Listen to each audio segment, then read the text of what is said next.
overcome that first hurdle, take it one map at a time, and then start to throw Reject off balance. Because like I said, if Reject is looking past you, and they've got their sights set on what went wrong in that Gen G series, there's a chance. And it starts right here in the ban draft. XO01 versus Reject. The last time XO took a map against Reject was all the way back in October of 2025. So it's been a whole 8 months since XO took a map, not a series, a map.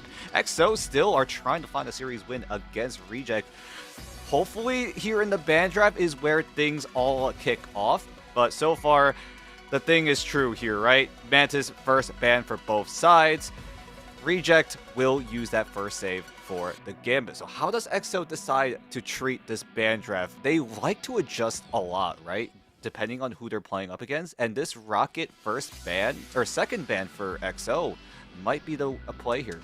It's a pretty solid play. You know, Rocket is another one of those heroes that some, I mean, by some I mostly mean me, have argued is just as strong, if not stronger, than the Gambit. So they're happy to even give up a one-sided Gambit to Reject and instead go for a Protect onto the Cyclops.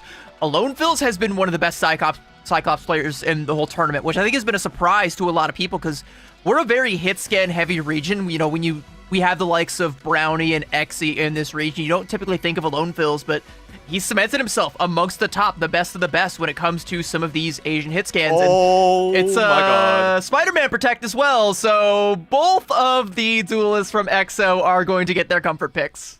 Alone Fills, it really feels like to me, Alone Fills is literally Sungjak Woo, but give him range characters. Sungjak Woo has a huge hero pool when it comes to those dive duelist categories, but Alone Fills has been doing a lot of work with the hit scan, right? He has, I'd argue, a hero pool as big as Sungjak Woo. We talk about the Cyclops, but his Phoenix has been solid, his Elsa, his Star-Lord as well, which is the last ban that EXO are going to use their ban on. But Reject, however, will get access to the White Fox. They commit the save, they commit it one-sided. So if Sungjak Woo wants to go for those dives, it's just a little bit harder for them to at least execute it. I love the skin that Brownie is rocking there on the Phoenix, but why is it black and blue, Dan, do you know? Not entirely sure, but either way, Gargoyle is able to find Alone Fills, gets the BRB down. As EXO looking to find ways to open things up here, but Seunghoon allows Reject to get that man advantage going into this mission area unlocking. Yeah, I mean, already burning out that BRB and then taking down another one. And I mean, Reject are just like you say, like putting their foot firmly on the gas and just running over EXO and his Zeta falls. There's nothing really standing in Reject's way, so they can just walk right forward and take it. And I think a big obstacle here for EXO is going to be the fact that Reject also got a one-sided White Fox there. If EXO is going to play this dive style, you've got one of the most survivable backlines in the game in this Gambit White Fox. And Yaki on the Daredevil as well, providing so much information for Reject. Knowing where XO01 are at all times allows Reject to accelerate a little bit of that dive playstyle that EXO want to do on their own, because EXO right now don't have access to the Daredevil. They want Sungjak Woo on the Spider-Man. That's the more comfort pick here as Zeta tries to disrupt the backline of Reject, but everyone's just stacked together. But still, it's going to be a one-for-one trade. Zeta is able to find one in the end in the likes of Brownie. Is this going to be enough for EXO to get a retake going? Because right now, Reject, with the site control, they have a lot of freedom in terms of that map space. It's a little bit of uncharacteristic of EXO. They're giving a little bit more respect to Reject than they would some of their other opponents. You know, they have a tendency to go in super aggressively, even when they are down a man. When they find a trade like that, like you would expect EXO to take a super aggressive fight, but instead they bide their time and wait for Zeta to get back, and that's going to give Reject a lot more capture percentage here. As Zeta going in for another dive. Alone Fills does have a Ruby Rage, but Seunghoon actually going to use the Royal Flush defensively. It's going to give Reject a lot more room to play with, and Yaki is going in deep, making the most out of all that room, just battering Felix into a bloody pulp, and that is going to be another Elim going the way of Reject. You can already tell EXO again, they're tucking their tail between their legs. They're not trying to fight this out. I think they're a little bit afraid of Reject. I mean, they saw that Reject committed the Raging Royal Flush. They don't have one on their own. Gambit is banned on their side. So Reject Although the Gambit ult did seem a little defensive, it was enough to scare away XO because they know they don't have anything to match it yet. Felix now has access to the CYA. Zeta could easily keep it up with the Feast of the Abyss, but if they need to, JT3 will have that Freedom Charge ready to go to try to maybe draw out something, but where is the touch from XO? Yeah, I think we were supposed to see the touch from the Star-Lord there, but it just didn't come through. And I think to my point, EXO are a little bit shaken. Like, they're nervous. They are a little bit too afraid to overcommit, which is very uncharacteristic of a team like this. And I don't know, maybe it's a lights too bright kind of moment. It's still early on in this series, and there's plenty of time to shake those cobwebs off, but you know, Zeta invests the Feast of the Abyss off of the point there, and clearly, you know, EXO are fishing for something, you know, trying to make something happen, but whatever they were looking for, it just doesn't come to fruition, and they just don't know what the next move is. So Alone Phil's just, it doesn't get onto the point when he really needs to. I will give EXO a little bit of room to breathe, right? This is the highest result they have ever achieved in Ignite. They've been 4th place for so long, but now guaranteed 3rd place. But they have to go up against Reject, right? The partner team here out of Asia. And they need to play a little more bold. They need to play a little bit faster, a little bit more aggressive if they want to try to take down Reject. But right now, XO are clearly in the back foot in terms of this ultimate economy. So if they do use ultimates on their own, it's only going to draw out a little bit from Reject, who have 4 already in the bank going into this fight. Yeah, would have 5, but I think Gargoyle, you know, probably popped the ban hammer onto Zeta when he went in for that Feast of the Abyss before. And speaking of feasting, Zeta's health bar is being chomped down, but Sungjung Woo has managed to get in there, and he has finally sunken his teeth into this backline. He'll take down Brownie and looking to try and take out either Lastra or Sunghoon. He's going to force out the Kumiho, and now with the CYA, that Fox is going to be turned into a coat before long, and going to be Reject on the back foot, but trying to play for the point here, but Sungjung has gotten into the backline, going to finish burning out the Kumiho, but he'll be put on a leash as the Heaven's Retribution now going to come out, and Yaki catching off the leash, Ace away from the point, letting the Devil out, and beating that Shark down, and that's going to be another Elim going the way of Reject, and XO still looking to try and find something. That was the play that they were going for, that just didn't work out. At the very least, they are able to exhaust most of Reject's ultimate economy, right? The only thing they have left is the ban hammer on Gargoyle soon, with the Raging Royal Flush coming up in a few short moments. But XO, you can see they're having a hard time trying to shut down Lastro on the White Fox. Every time they look for a combo play, Lastro is there with the teleport, which also provides a shield and a little bit of healing on the side of Reject, and XO just are struggling to try to play around this White Fox, who's doing a very good job at healing the backline on Reject. The banhammer comes out. I'm wondering if that was onto Ace and that forced out the It's Jeff, but Brownie is just clicking. He is in his own lane right now, not under any pressure. In fact, it's Zeta who is feeling the pressure. He's going to use the Feast of the Abyss just for a bit of a reset there, but as he comes back up, he gets skewered away by Piggy, banished to another realm, and Brownie will send him a parting gift, and now Gargoyle going in with the katanas, and again, XO on the back foot. Reject again stamp their foot down and assert dominance, rather. Yeah, but the BRB is already invested, so Ace, his knockout will be permanent for 5 more seconds, as XO need to go for a regroup. We're slowly but surely closing in on Final Fight territory. XO still need to find a way to step foot onto the site. Don't do the same mistake you did back in round 1, where you just barely weren't able to touch to at the very least trigger overtime, and now the scramble begins for XO.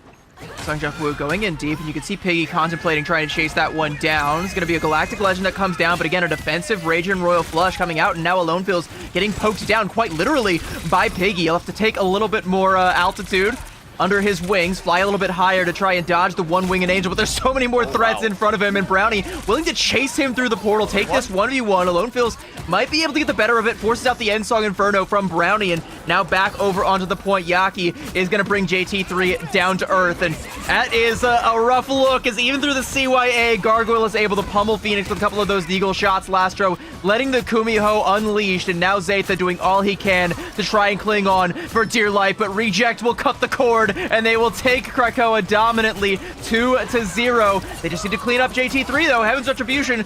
XO are still trying, giving it all they got, but I need a whole lot left. Reject take it decisively. It was a valiant effort by XO towards the tail end during that overtime fight, but it just feels like XO are still trying to get some sort of warm-up down. Because you talked about it right, CB. EXO are playing more defensively. They're not making more of those proactive moves, and that allows Reject to, at the very least, control how the pace of the game goes. That whenever they want to fight, that's when Reject hit the go button. It just never felt like EXO wanted to hit that go button. But EXO, whenever they did go for those proactive moves, they do draw out resources from Reject. But that was where EXO just could not find those eliminations, any way to get momentum back in their favor, and Reject, again, just controlling the entire battle from start to finish. Can I tell you the most the most telling stat line that I see on the scoreboard right here, Dan, is Sungjuk Woo 3-2. Ironically enough, for a team like EXO, your Spider-Man player, you kind of expect a lot more casualties, but he's just not going in. He's not, committing aggressively to these fights, and I think he's feeling like, he's waiting for Zaytha or JT3 to set something up, and then he comes in to knock it out, but it's just not happening. It's just not clicking. The communication just isn't there, and EXO, again, I think they're paying a little bit too much respect to Reject. And of course, they do command respect. They're the champions of their region. They are the uncrowned champions of this one, so if you were to ask them.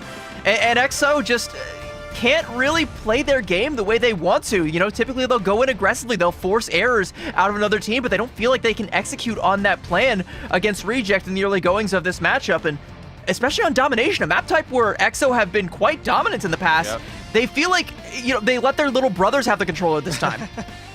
And also Krakoa is also very dive favored, so this should have been a home turf advantage for EXO in terms of that playstyle, but I gotta look at the ban draft, right? Giving away one-sided Gambit and a one-sided White Fox, it felt like EXO might have stumbled a bit there. You probably should have, at the very least, secured one of those picks, right? EXO usually like to go for the second save onto the Gambit, but Reject were able to just intercept it.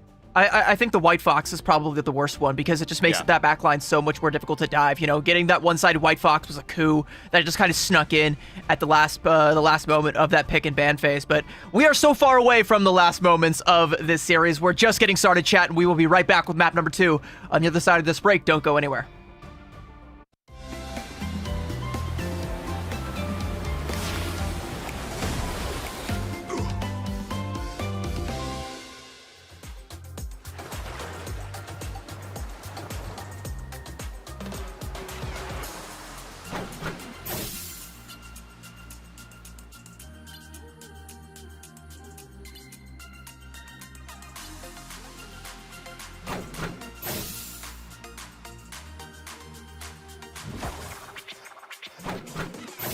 Pentagram of Farala.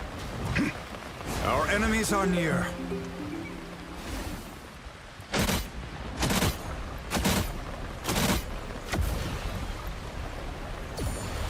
By the eye of Agamotto! Out, dark magic!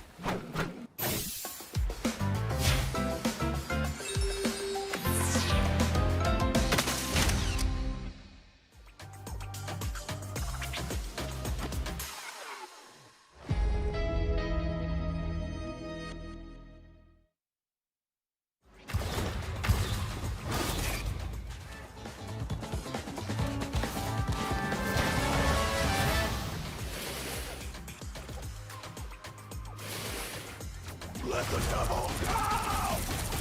You couldn't be saved.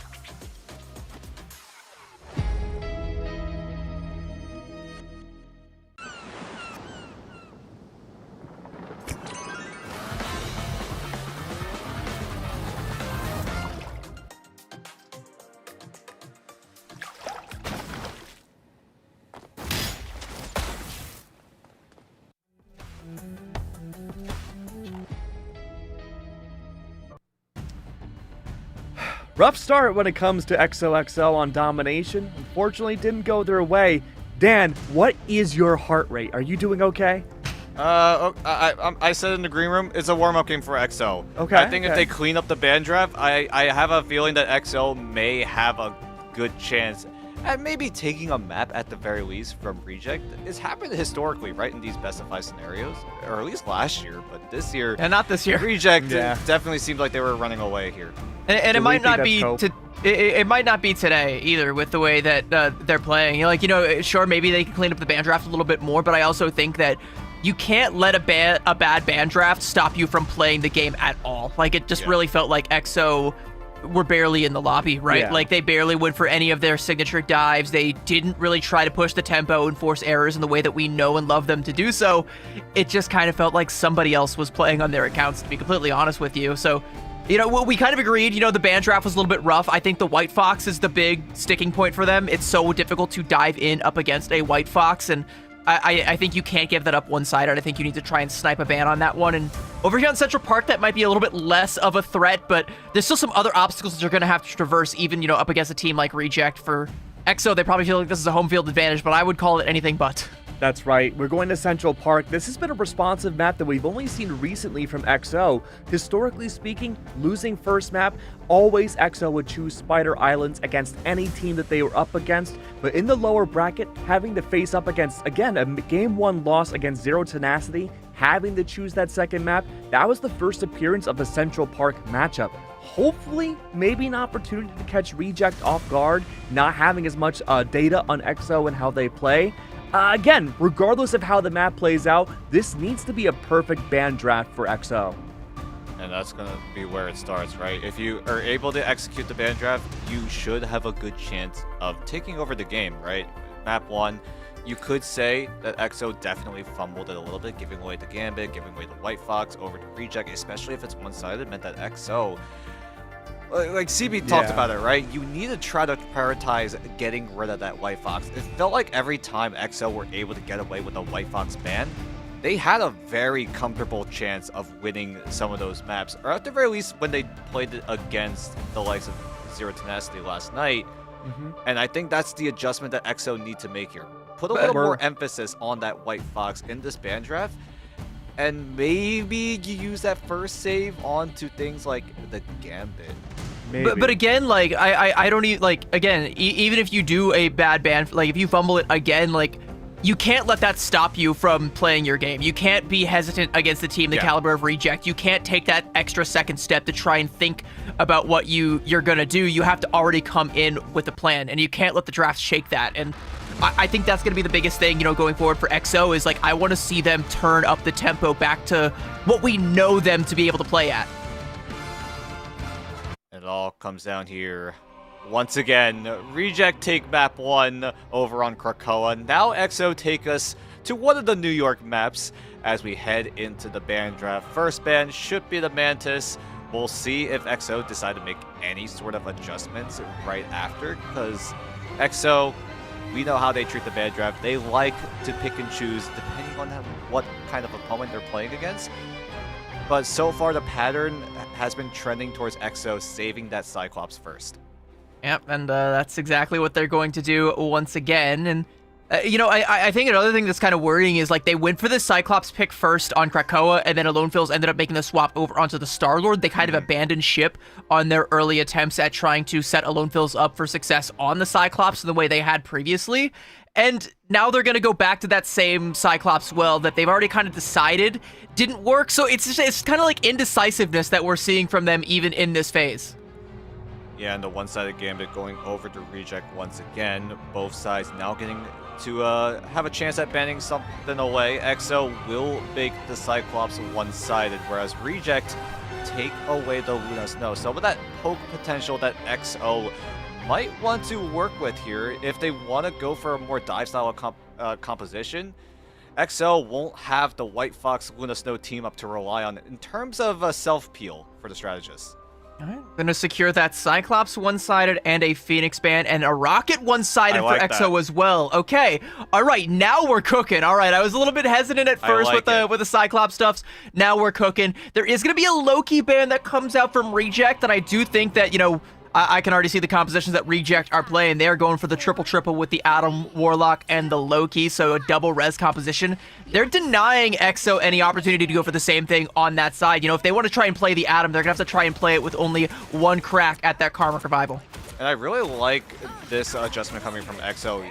Yeah, you do invest a lot of that ban draft to make sure that the Rocket Raccoon is able to get his CYA down uncontested by taking away the End-Stalking Inferno, taking away the Ruby Rage. Speaking of, look at Ace's ult charge versus Felix right now.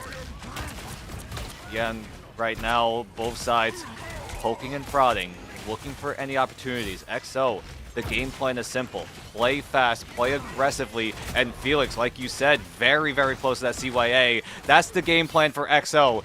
Get the CYA down, rush onto Reject's face, and try to eliminate them before the Adam Warlock ultimate becomes a problem.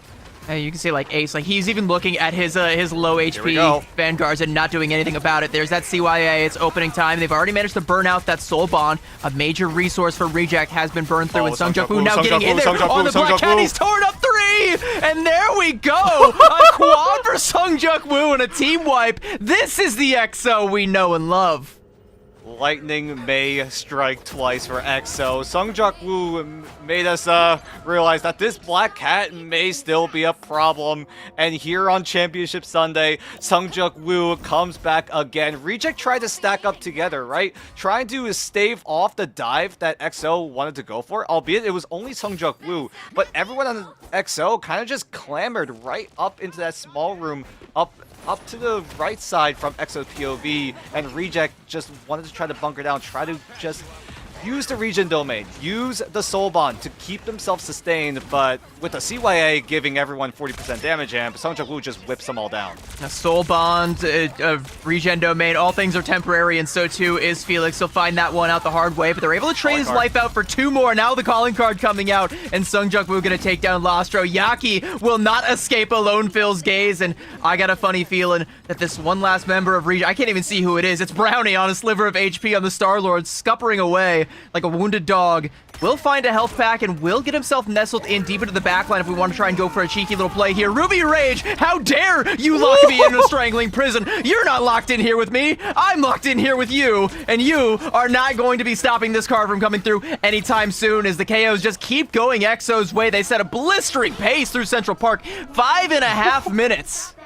I mean, XO's BRB literally means that Reject come out empty-handed. That's the only thing that they were able to draw out of XOXO01. And XO, they're executing this game plan to perfection. 5 minutes plus on the clock for them to try to get to this third checkpoint.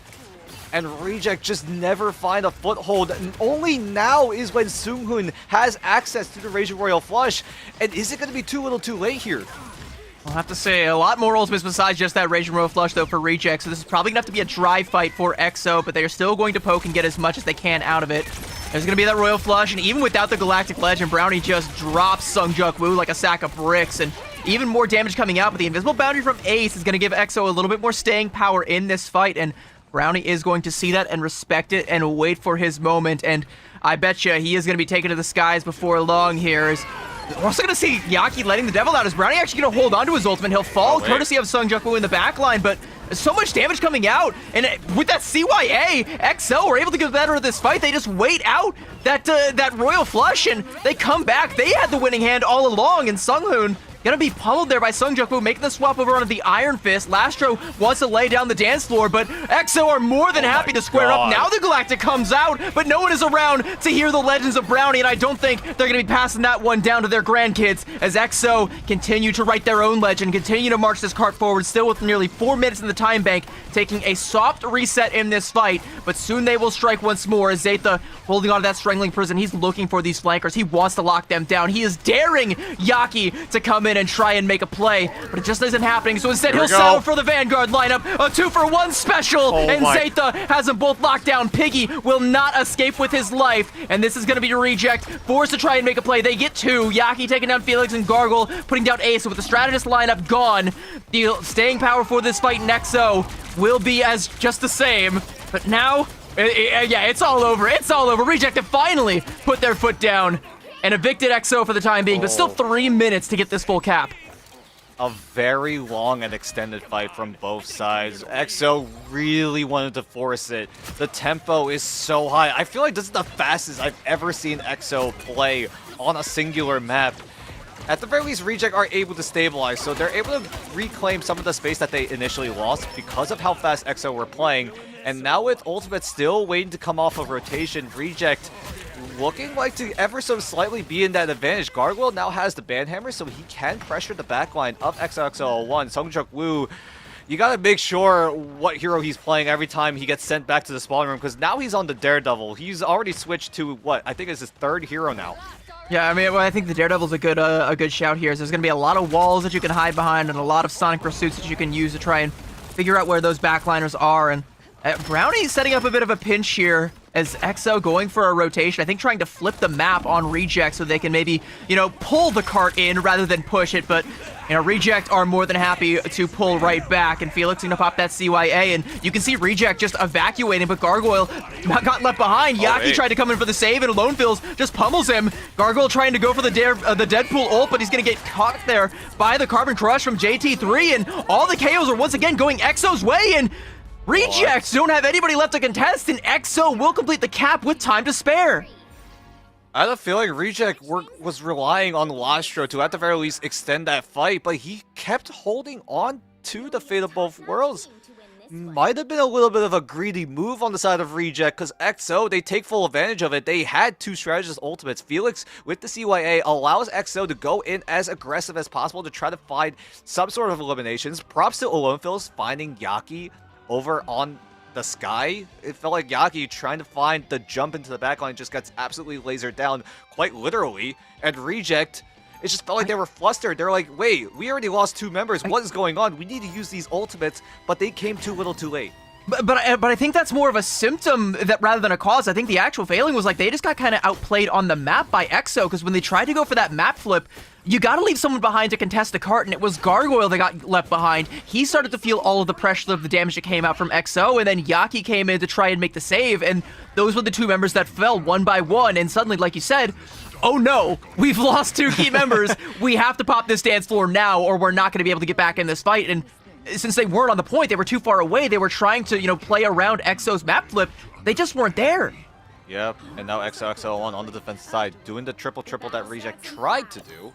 Putting Alonefills on the Adam Warlock. Felix stays on the Rocket Raccoon. I wouldn't be surprised if EXO do the same funneling tech that they did when they were on the attacking side, right? Give Felix all of the heals. Let the Vanguards of XOXO01 take as much damage as possible so that Felix is able to get that CYA quite almost uncontested. Look at this composition from Reject, though. A triple Vanguard lineup with only Brownie on that Elsa, the only major source of damage, but Yaki moving over onto the Rogue. And with that Gambit team up, that is going to be a weapon, especially if Yaki's able to get in deep onto Alonefills, Felix, any of these squishy backliners, as a matter of fact. But Alonefills getting some good damage, building up to that Karmic Revival, keeping those snaps up and getting a little bit more healing going, keeping Reject at bay for the time being, but sooner or later, he's going to have to throw down. He'll throw out the Soul Bond, give his team a little bit more staying power, but they're going to have to back up and respect it as the wall comes out. Piggy has managed to burn down Zeta. There will be a BRB that comes back out, but there will not be one for JT3, so you are now down 2 Vanguards, and 1 tick already going the way of Reject, and Piggy yeets that Strangling Prison in, and he'll catch the rest of EXO, and they will all be bursted down. CYA forced out from Felix as a survival tool, and Ace is able to take down Piggy, punish his overextension, but nearly all 3 ticks have come through, and EXO have to get a body on the point. At the very least, JT3 is able to channel the portal so that everyone on EXO will be 6 members strong. Songchaku switches over to the Magic because JT3 is playing the Doctor Strange, but that team up is not going to save you from a 1v1 win against Lastro. He's going to use the Loki copy onto the Raging Royal Flush. Brownie coming up huge with the Glartrox, is able to catch out 3, and 3 will go down. EXO just falter at the tail end of that fight, and Reject control the first checkpoint. And there was really no easy way out of that fight for EXO, because, Lastro having that first of the double flush, and Ace, of course, you gotta pop that invisible boundary, and that's just, Fish putting themselves into a barrel for that Glartrox. Brownie just yanks them all out of the invisible boundary, says, come on over here, and pops him down. And Zeta getting caught slipping again there. Brownie gonna, give him a swift reminder of what happened not 10 seconds prior, and go in deep for a little bit more burst damage, trying to burst him down. Won't find the Elim, but you can tell Zeta is going to be playing scared and holding on to that Strangling Prison. He's actually going to yeet it in, catches onto Brownie, potentially gets his revenge, but it's broken by the walls that come out from Piggy, and Brownie is still on a tear. Sunghun then gets the second rotation after Royal Flush, is able to find Ace. As a Reject, they're looking very healthy in this ultimate economy. XO still have to navigate a little more of that percentage point to at the very least contest what Reject have. And this is looking like a repeat from map number 1, right? Reject with so much of that ultimate economy and XO being so far behind means that XO, if they get ultimates online, Reject will have answers every single time of the way. And if Reject really wants to, they could even play as aggressive as possible because they know they have the advantage. And Yaki's even going to take some of that ult charge away. Goes in with the Heartbreaker. JT3 going to put him down, though. Trades out for Zeta. We got to get a body on the cart. Less than a meter to go. Gargoyle with the Sonic Seduction trying to keep the members of XO at bay. Alone Fills will take down Brownie. And there's another Strangling Prison that comes out from Piggy. But he's going to find 2 off of the walls coming through there. Off the backboard. He lands that one. And that is going to be Reject claiming this card. JT3 doing all he can to try and stop it. As a strange portal is now going to come out from Yaki. Make sure there's reinforcements online. 2 members of Reject have fallen, but they will be back before long. There's another Sonic Seduction, but Brownie is not falling for it, breaking his ankles as a matter of fact. Felix with the CYA. XO are really giving everything just to stop this last meter from coming through, but a Glartrox is going to cart them off to the Netherworld, and Reject will claim this realm for their own. And sure enough, Reject will get themselves over the line. XO invested so much. I mean, to be fair, XO did deem that this fight might actually be winnable for them. Yaki goes back into the spawn room, goes off the Doctor Strange onto the Rogue, but you might make another adjustment. Might be the Daredevil. No, it's going to be the Wolverine to take advantage of that environmental KO potential. No, it's the Daredevil. Right at the stairs, and then he switches over to the Daredevil. The moment I'm like, hey, I think I know why. And then Reject's like, yeah, nah, you're wrong. We were both right. He just wanted to bait us. He's playing 5D chess with the casters he's like now. Stutter stepping us, yeah. Yeah, he's saying XO's not enough a challenge. We also gotta throw the casters for a loop, but ain't no one being thrown for a loop right now as Lasher with another Rage and Row Flush and all the damage being pumped out from Brownie, but Ace is very evasive. Not going to be able to evade for too long, though, as Brownie will take him down. He'll be res right back up, but Sungjoku and Zeta both also fell in that fight, and Reject going to push the line of scrimmage all the way up to XO's spawn door and make it uncomfortable, and a Strangling Prison just to confirm that Elium onto JT3, keep the staggers going, and look at how close that cart is getting to a full cap, and Reject need it. And Reject also have to reach for Royal Flush. This should be a walk in the park, quite literally, for Reject. XO don't have any ultimates to rely on, and here comes that flush to try to force away XO1. Lasher will find Zeta. XO down 1 member. Can you come back here as Piggy is able to extend this lead? And Lastro getting a triple in that fight, and I think, yeah, this one is all done and dusted. JT3, he makes a swap over onto the Devil Dino, but he looks about as scary as the dinosaur on my GM. He's like, it's just not enough. It's desperation. Like you said, they didn't have any tools to be able to stop that one from coming through, you know? And it's the ult economy kind of coming back to bite them a little bit. You know, they make some of those swaps after point A, and then they don't have a defensive utility for that second rotation of the Rage and Royal Flush, and sure, they're able to kite out the first one that comes out on that third point there, but they still didn't really get a whole lot of work done on the strategist front to have, like, you know, invisible boundary, even a Kumiho Unleashed to absorb some of it, and all you can really try to do is throw those beefy bodies like Zeta on the Venom and JT3 over on the Devil Dino and hope that, you know, maybe it takes a little while to chunk through those bigger health bars. Maybe we can get some squishies on deck, and I think the only chance would have been maybe Alone Fills with Ruby Rage, but that was a pipe dream, and now Reject telling XO to keep dreaming as they are going to get the full cap and even best XO's time, 243 to 152. So XO going to be first at bat here on extra innings. We'll see if Brownie's able to come up huge. I mean, the adjustment over to the Ulsa Bloodstone did work out for them so well, especially when XO ran that triple composition. Brownie still does a lot of that percent health damage with the Elephant Gun. And Reject lobbying off of Brownie going crazy on the Elsa Bloodstone, not just from the left clicks, but also from the Apex Predators coming up huge time and time again. Catching, what, 2-3 members of XO every single time? But now XO on the attacking side once again here in overtime with 1 minute and 49 on the clock. How far can XO go before it's Reject's turn? Now they're going to have to set the bar as high as they possibly can, make it impossible for Reject to clear. You're definitely going to be hoping for more than just 1 or 2 ticks. And again, keep an eye on Ace's ult charge in comparison to Felix. They're going to try and play for that same thing that got them in the front door the first time. And you can tell Brownie is kind of privy to it too as well. He's a little hesitant to do damage. He doesn't think he confirmed an Elim. He'll burst Zeta down, but the healing will be there. Actually, no, it won't. The anti-heal, as a matter of fact, coming through from Sunghoon, and now XO are going to be realizing they played this just a little bit too slow. They gave Reject an opening, and they have shut it. huge fight win for Reject. That gives a lot of time for Lostro to stack up his God of Mischief available.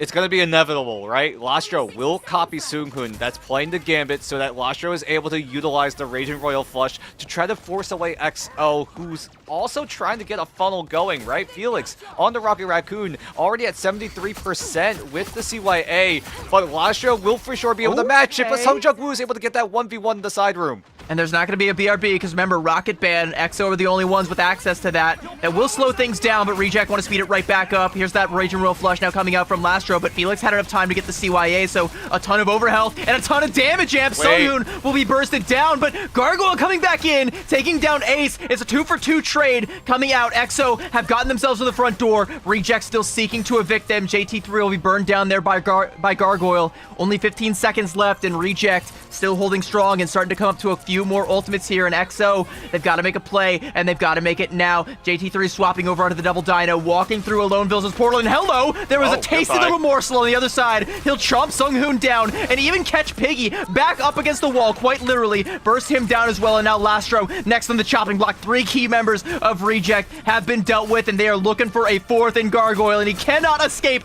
the jaws of fate as JT3 will clamp them down, and XO will have this first point. I know we talked about the Devil Dinosaur a few times, right? Sometimes it just feels like it's a little bit of a troll pick, but JT3 realizes that, hey, we need to find a way to fight Reject. And Reject are very constricted to a zone. Piggy channeling the portal to try to cut off the push from XXL1. Sungjung Woo going down is already bad news. A bullet from another dimension and a Glartrox from this one. And this is going to be just taking XO so far off of the point. They're bursted down by the Maelstrom of Madness, and the cart will stop just shy of where that first gate opened. It's not exactly a high bar to clear, but for XO, hey, you got that first point, and that on its own is pretty huge. It's not easy, but it's winnable. It's winnable for XO, but it's also very, very winnable for Reject. Both sides, you could argue, is at a 50-50 when it comes to who's going to come out here in this map.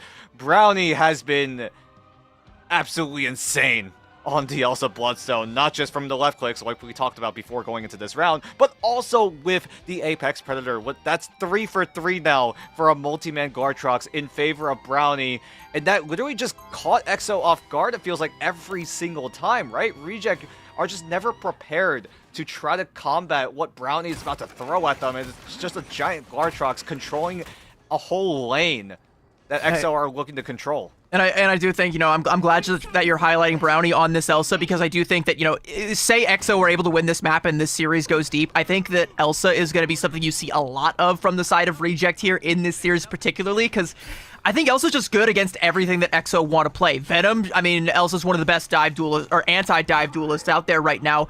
And even in close range, not even against dive compositions, the burst damage against something like a Groot is just too much to withstand sometimes. So he's getting a ton of value, doing a ton of damage, and building up to a ton of those Glartroxes that are, like, fight win conditions all on their own the way he's using them. Now going into Reject's turn on the attacking side. This time they have about 2:40 on the clock. A little bit more time than XO had on their turn, but Reject looking to get fast, get aggressive. XO, however, they're not going to rely on the triple this time around. They're going to have a little more damage at their arsenal, right? Putting Olympus onto the Cyclops, who's already taken down pretty low. So XO needed to be a little bit careful when it comes to taking all of this damage, and Reject, the win condition is simple, right? Either get Lastro's ultimate online or Sunghun's, but Brownie going down, that's a lot of that damage out the window for Reject. It's going to slow the pace a little bit, but Reject can afford it. But Satha doesn't want to give them the luxury of a reset. He is going to give Piggy a hard one, walling him off from the rest of his team. And now JT3 pushing the line of scrimmage further, and a nice little carbon crush there onto Yaki. And that is going to burn Reject's time bank down to 145. Still enough time to take 2 pretty good fights here, but XO, the first one is now in the rear view, and they got to focus on what's in front of them. Yep, and what's next? Lastro with the God of Mischief, maybe Sunghun with the Raging Royal Flush if the fight goes long enough. XO need to try to shut it down both times. I'm looking at Felix with the CYA, already at 93 and counting. Ace is still a little bit further away, so he needs to come up huge if he's able to get the invisible boundary in time to, at the very least, if the fight goes long, XO will have a way to stabilize.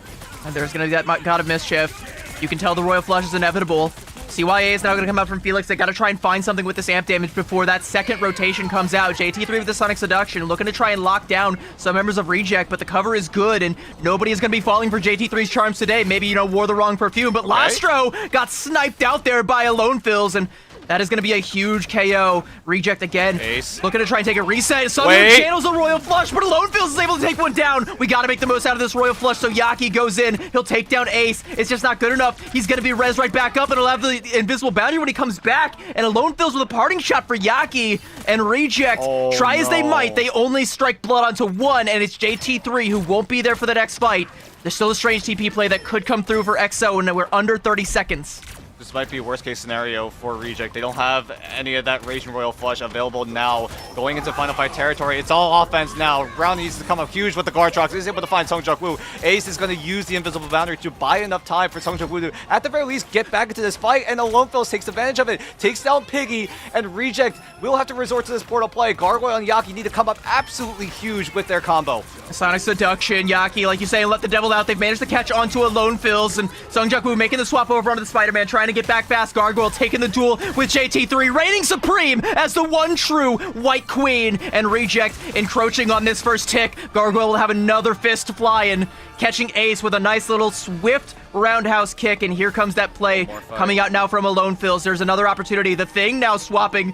Xatha swapping to the Thing, and there's gonna be another Devil Dino swap. A very tanky composition now coming out from EXO. They want to give Felix as much ult charge as possible, build up to the CYA, and he's got it, and he pops it, and the damage is now gonna come out, and Reject are gonna be on the back foot. They're gonna back up away from the point, give EXO a little bit more space, and Xatha with a haymaker pummels Brownie. He's got another for Sunghoon, letting the fist fly. Lastro, you want to square up? I've got some hands with your name on it. They are rated E for everybody. You can all get it, and EXO can get in this series. They take it 1-1 now. This series ain't gonna be no blowout. For the first time, EXO have taken a map off of Reject. The dream is alive for EXO. They look down and out in map 1, but coming into Central Park, they had a plan and they executed perfectly every single time. Rely on Felix with the CYA because you had to. You invested half of your band draft to make sure the CYA comes in uncontested. XO are able to get the value that they needed from this band draft, and what better way to put it when this Felix comes in with the CYA to put Central Park to rest in their favor. Yeah, they swap to a triple Vanguard composition and just give Felix all of the healing. Like, Ace even swaps to the Adam Warlock at the end there, just hoping that maybe he can do enough damage. They weren't going to risk Felix falling with like 98% ult charge. That was the plan, and it came through at just the right moment. And this is the stat line I want to see from EXO, all right? It sounds crazy, but I want to see Songjak Woo with 15 deaths, because that means he's getting active. That means he's doing something. That means he's throwing Reject's backline into disarray, and try as he might, Brownie could not stop the onslaught that came their way. And just like I said, for the first time, EXO take a map off of Reject. They say, hey, Reject, you want to keep that crown in the Asia region? You want to challenge Gen G? You want to make it to LAN? It's not going to be easy, my friends. We don't go down so easy.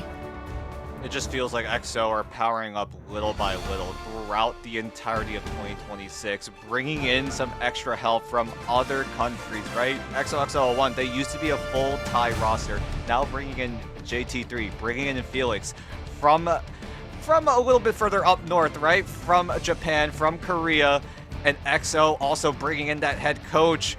And a little bit of a fun fact, right? Dobie is the head coach for EXO. He also played on Reject. So there's a chance that Dobie has a general idea of what Reject want to throw at them because he's played with some of these players in the past. Yeah, he might know a thing or two, and he might also have like a smug grin on his face because, he comes into the fray and EXO finally get the job done. But job is not quite over yet. If EXO want to claim that land spot, they're going to have to best Reject 2 more times throughout this series, and it's just heating up. I can't wait. I hope we get to go to 5 just for the drama, just for the cinema, and I hope, chat, that you will be here to see all of it. We've got map number 3 on the other side of a quick break. Don't go anywhere. You don't want to miss it. Say 10-5. XO 5. XO 5. XO 5. We're going.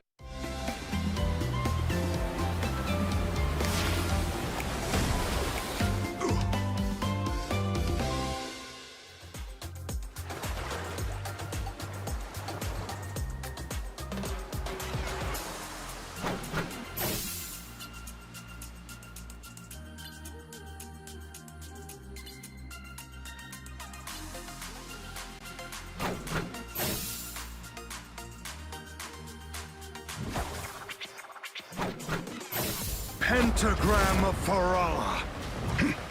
Our enemies are near.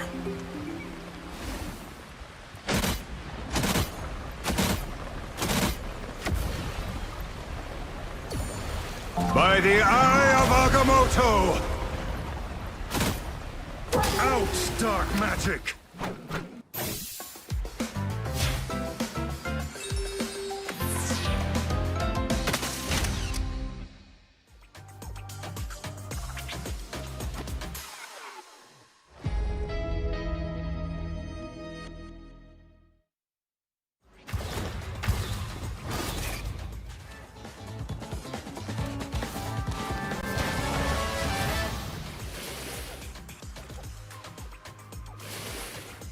Let the devil go! You couldn't be saved.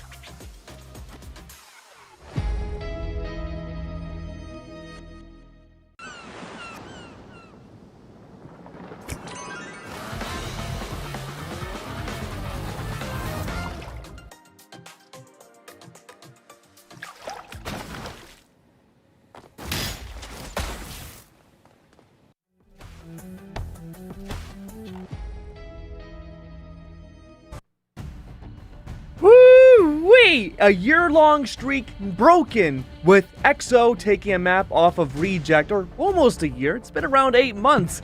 Gotta say though, EXO, they had the pace, it was fast, and RC managed to keep up and nearly won it out in deep overtime. Dan, how are you feeling, dude? How's the heart rate? It's gone through the roof, I feel like. It's been a roller coaster. How many heart attacks? Right? Probably 6 or 7. Anyway, Huh? EXO, it feels like every single time they get a little bit better every single match. And I feel like we may have gotten to a point where EXO may be at the same level that Reject are. But then again, this is a best of That's a bold 5. claim, It's now been knocked down to a best of 3. Can Reject hold on, or is EXO, is this their moment? And something that I think, is definitely worth mentioning is just like how poor that performance was on Krakoa to like turn it around and come to the Central Park one. And they do it by kind of slowing the pace down so that they can speed it up with the rocket. And I think that is a good game plan, but I don't know that it's one that they're going to be able to execute on every other single map, especially now that you kind of saw on the, on that second inning that Reject kind of had the read on it. They just, fumbled it a little bit when it came to their own attacking side. So I think like when it comes to Reject's map pick and also this pick and ban phase, and then also like the way that the map is going to play out, I wonder if EXO is going to be able to get away with that again, or if they have more tricks in the bag.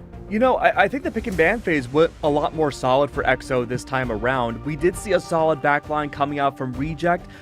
Game 1, excuse me, we saw Loki, White Fox. This time around we saw, the Gambit, White Liger, Fox. look away. Don't tell Liger. Cover your eyes. We had the Loki Gambit, and that was still super strong, but Sanjak Wu managed to make his way in. And I think that's a very important part, that we still managed to see a broken backline for Reject, even though it was probably as statistically strong as it could be. I mean, EXO are not afraid to overhaul their band drive, right? But the band drive from map 1 was wildly different from what they did for the band drive for map number 2, right? Putting a lot of that resources onto the Rocket Raccoon. They get the save onto Rocket Raccoon, but they amplify it, jokes aside, even further, right? Taking away the Cyclops, taking away the Phoenix, so that when they want to go for the CYA, it is relatively uncontested. Reject, every single time that CYA was up, they either had to run away or try to burst it down to the best of their ability. And without Phoenix or the Cyclops, like one-shotting the amplifier, Reject definitely got taken a bit back there. Oh yeah. So Museum of Contemplation will be out. It's going to be XOXO starting off on the defensive side. If we think pacing was really important for both of these teams, it absolutely was back on Central Park. I don't know if we'll be able to see either team maintain the same aggressive breakneck pace as they did back then, but if XOXO starts off on the defense, they may have a chance to continue a tradition that we saw a lot in Pacific, and maybe, just maybe, CV, we could see a spawn hold against Reject. I mean, I think that's a little bit of a tall order. A spawn hold against Reject. We're talking Yao Ming and Stiletto Heels levels of tall, all right? Like, I can see them, like, there's a world where they win this map, but it's gonna be a slobber knocker, right? Like, there's no way it's gonna be that one-sided up against a team the caliber of Reject. But hey, you know, crazier things, I suppose, have happened, but we will see what crazy things this pick and ban draft has in store. My question to you, Dan, is going to be, do you think that EXO can manage to secure that rocket again? It depends on what Reject decide to try to approach this. I wouldn't be surprised if Reject also make adjustments on their end, right? Maybe put a little more emphasis on the Rocket Raccoon a little bit earlier in the ban draft. Maybe XOXO01, they want to save something else rather than the Rocket Raccoon, but it's going to depend on when Reject decide, hey, we probably need to take away this Rocket Raccoon that has been so reliant for XOXO01. And as we get further and further into this ban draft, so far Reject on their end has been relatively the same. Ban out the Mantis, secure the Gambit for yourself, and do they go for the Gambit one side? They do once again. I think regardless, by the way, of what does come through this pick and ban draft, something I don't think we'll see in it, but that I do want to keep an eye on is going to be Brownie on that Elsa, because I think this is a phenomenal map when it comes to Elsa, especially once things start to get a little bit close quarters. Like, it has really long hallways that kind of lend itself quite well to the poke phase, but sooner or later, you got to get in close quarters and you got to throw down, and I do think that that's where, you know, that Elsa pick could potentially come out. Rocket bans on both sides, so we will not be cosmically amplifying any yarn today, but we might be engaging flight mode, as we do get a Luna Protect this time around for XO8. If you can't have Rocket, you know, we'll take the next best thing. Hey, you talked about it, right? Poke is being very, very important here on the Museum of Contemplation. Lots of those long lanes that you can just shoot down from. And XO getting both saves on things that have a lot of that range, right? The Cyclops and the Luna Snow could easily control the main area of the museum, as XO will take away Piggy's Groot. So that means if Zeta wants to run this Groot, which he is right now, it will be one-sided and uncontested. Yeah, but I wouldn't say uncontested, because Yaki is playing Wolverine, and I think that's True. about the Fair most enough. contested you could potentially feel as a Groot player. But Hey, let's hope... At the very least, Yaki's also contested, right? JT3 on the Penny Parker makes it a little bit more difficult for Yaki to look for those kidnaps. So that's true, and no rocket also means no jump pack, so you can't, you know, just literally take Zeta for a ride up into the rafters and then slam him down onto the ground from like 20 stories up. But Reject going for a very heavy duty front line here with the Emma and the Devil Dino. So 2 anchor vanguards, and without a Groot there, I guess, you know, that's probably the best way that you can go for this kind of front-to-back playstyle. They're able to take down Sung Jung-woo early on. Sung-hoon caught him slipping, and JT3 gets carted off away from his webs and steps into gargoyles, and that is going to be Reject just pushing EXO further and further back. And all the while, they kept 3 on the carts, so, you know, blink and you miss it. We're already in Stagger City here for EXO if they want to try and stop this point A cap from coming through. He looks with a nice little snowball there onto Gargoyle, but there's that God of Mischief already coming out from Lastro. There's already a Raging Royal Flush. Zeta already cut to ribbons, chopped down, and Sung Jung-woo and Felix will be joining him quite shortly. And that is a team wipe and an easy first point cap for Reject. So, Keg, you know, I know you're not here, but what was that about a spawn hold? XOXO1 just got out-tempoed, it felt like, right? Reject utilizing their composition, right? Take as much damage as possible so that either Lastro or Sung-hoon, but it's really Lastro because his ult energy cost is way lower than the likes of Sung-hoon on the Gambit himself. And we're able to just get that Loki copy onto the Royal Flush and just push away XO. They had no response. Zeta was probably your best bet with the Strangling Person to try to neutralize what Reject wanted to throw at them, but it just came too little too late. And now coming into this next fight, how can XOXO1 hold? Sung Jung-woo going down first is already bad news again. Yeah, it's like a defensive Pharaoh leap to cart Sung Jung-woo just straight to Brownie, delivers him on a silver platter, and Brownie eats him right up. Invisible Boundary coming out from Ace. Gargoyle can't burst him down, so a fair bit of damage, but there's that Glartrox, and you can see JT3 being carted off into unfriendly territory. He is surrounded by sharks, and Reject will be taking a bite out of him in due time, and EXO still on the back foot. Reject, I don't think this cart has stopped for a second. I don't think so either. XO deemed that this fight might actually be winnable. There's the Wombo combo, Strangling Prison into the Ruby Rage. but they come out empty-handed. Piggy is able to bring this man advantage over to Reject once again. Last Stand going to be invested as well, and the feed just lights up red. Reject are just running over XO. Yeah, and like Sungjuk Woo only now coming up onto that calling card, and I think a big part of the problem is the fact that he's trying to go for some of these flanks and set up pinches, but he's getting caught out every time, whether it's by Yaki, Sunghoon, Brownie. They're all privy to his tricks and not letting him get away with them. Teleport play coming up from Zaytha. Here's a new trick for you. And Piggy not going to be falling for that one. Was not born yesterday. In fact, was born prehistorically. Taking down JT3, Yaki trying to cut down the Sorcerer Supreme and will do so. And Gargoyle now with the Sonic Seduction, locking down Sungjuk Woo again. This is point B cap. It ain't done yet, but oh, it's coming. I'm not sure if staying on this black cap by Sungjuk Woo is the correct play. He's stuck with it for so long, right? Usually he's making adjustments, moving to different heroes on the fly, but at that moment, it just felt like Sungjuk Woo was like, yeah, I think I can still find value with this black cat. We've seen him do it time and time again, but that time it just felt like Reject had his number, and Sungjuk Woo now finally making that adjustment over to the Spider-Man. I think, at least for him, it only works when he gets, like, he gets value early on, and he can kind of translate that into a really fast calling card, and just kind of, like, use that as, like, a snowball. See if Sungjuk Woo is able to find that snowball that he's trying to look for on the Spider-Man. He's just he'll find a fireball. Around. Yeah, he'll gonna take a face full of Phoenix Force by Brownie. He's just clicking away. Will get himself a double. XOXO01, you need to find that regroup fast. They're trying to find a way to get some tempo going, putting JT3 onto the Vanguard Deadpool so that he's able to find an ultimate, maybe use the Band Hammer to get some disruption onto Reject's backline, but XO, look at all of these adjustments coming in. Ace over onto the Jeff as well to try to team up with this Deadpool. Can XO bring the tempo back to their favor?